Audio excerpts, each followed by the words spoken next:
Today we're going to talk about something that we've all done at some point in our lives. Dwelling and overthinking.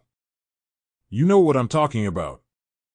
You're lying in bed at night, trying to fall asleep, and suddenly your brain decides to replay every awkward conversation you've ever had. And not just the conversations, but the facial expressions, the tone of voice, and the subtle nuances that make you cringe so hard you feel like you might implode. And it's not just at night.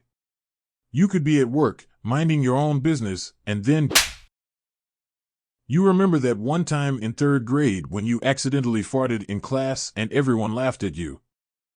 And now you're stuck in a mental time loop, reliving the humiliation over and over again.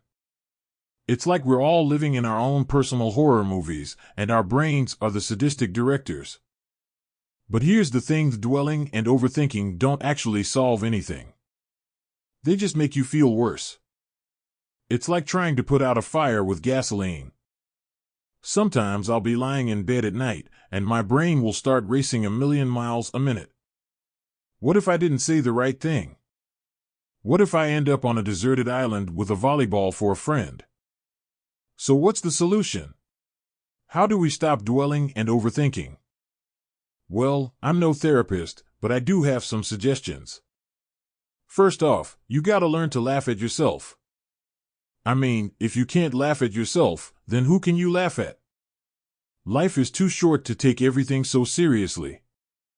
Secondly, try to focus on the present moment. I know, easier said than done. But if you can shift your attention to what's happening right now, you'll be less likely to get stuck in a mental time loop. And finally, sometimes you just gotta tell your brain to shut the hell up. Seriously, try it sometime. When you catch yourself dwelling and overthinking, just say, "Brain, shut the hell up." And then imagine yourself slapping your brain in the face. It might not work, but at least it's funny. So there you have it, folks. Dwelling and overthinking might be a natural part of the human experience, but that doesn't mean we have to let them control us. Remember to laugh, stay present, and tell your brain to shut the hell up. And if all else fails, just do what I do. Start speaking in a ridiculous accent. Pretend you're a British spy, or a cowboy from Texas, or a French baker who loves to make croissants. The more over the top the accent, the better.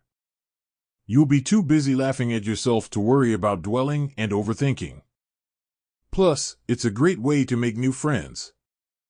Trust me, people love ridiculous accents. That always makes me feel better.